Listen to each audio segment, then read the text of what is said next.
Hi అండి, నమస్తే. Welcome back to my channel. ఈరోజు నేను గురువారం రోజు ఎలా పూజ చేసుకుంటానో చూపించబోతున్నానండి.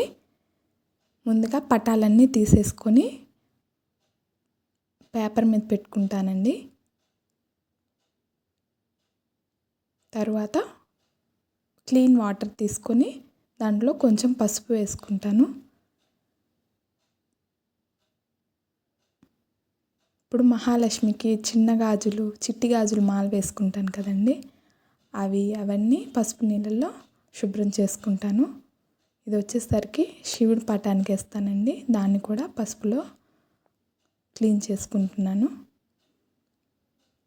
ఇప్పుడు వాటర్ మార్చేసుకొని దాంట్లో కూడా మళ్ళీ పసుపు పెట్టుకొని దేవుడి పటాలన్నీ కాటన్ తీసుకొని క్లీన్ చేస్తానండి. ఫస్ట్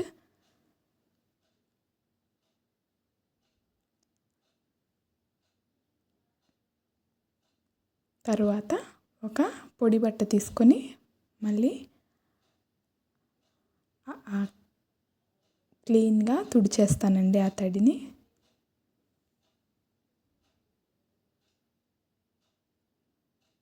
అప్పుడు చాలా నీట్గా వచ్చేస్తుంది.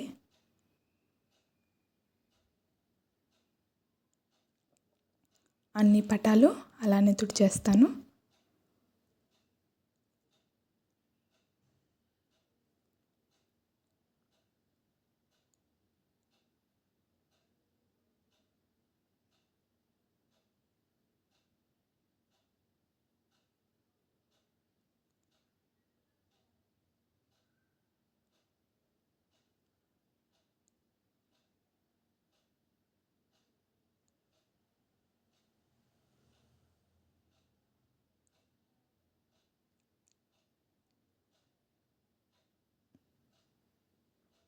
ఇలా చేయటం వల్ల చాలా నీట్గా వస్తాయండి.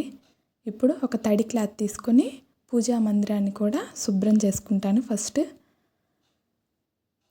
తర్వాత నేను క్లీన్ చేసిన ఇప్పుడు ఉన్న బొట్లన్నీ మళ్ళీ పెట్టేసుకుంటానండి. ఇప్పుడు పటాలకి బొట్లు పెట్టడానికి గంధం తీసుకుంటున్నాను.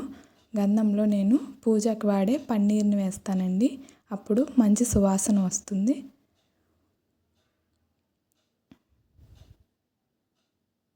ఇప్పుడు ఇయర్ బడ్తో ఆ గంధాన్ని కొంచెం థిక్గా కలుపుకోవాలండి. ఇయర్ బడ్తో పెట్టుకుంటే రౌండ్గా బొట్లు వచ్చేస్తాయి. ఇలాగే అన్ని పటాలకి పెట్టేసుకుంటానండి. అన్నిటికీ పెట్టేశాను. మళ్ళీ వాటి స్థానంలో వాటిని పెట్టేసుకొని పూజ చేసేసుకున్నానండి, అలంకరణ చేసుకొని. ఇప్పుడు నా దగ్గర చిన్న బాబా విగ్రహం ఉందండి. దానికి కొంచెంగా అభిషేకం చేసుకుంటాను. ముందుగా శుభ్రమైన వాటర్ తీసుకొని దాంతో చేసుకొని తర్వాత ఆవు పాలతో చేస్తానండి. దీన్ని మనం పూజ చేసుకున్న తర్వాతే చేయాలండి. తర్వాత గంధం వాటర్తో కూడా చేస్తాను.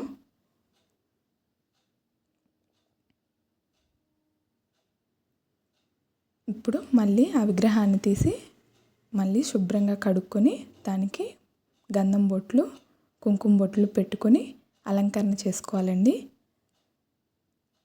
నేను బాబాకి ఖర్జూరం నైవేద్యంగా పెట్టి గ్లాస్తో వాటర్ పెట్టేసి హారతి ఇచ్చేస్తాను. అంతేనండి. వీడియో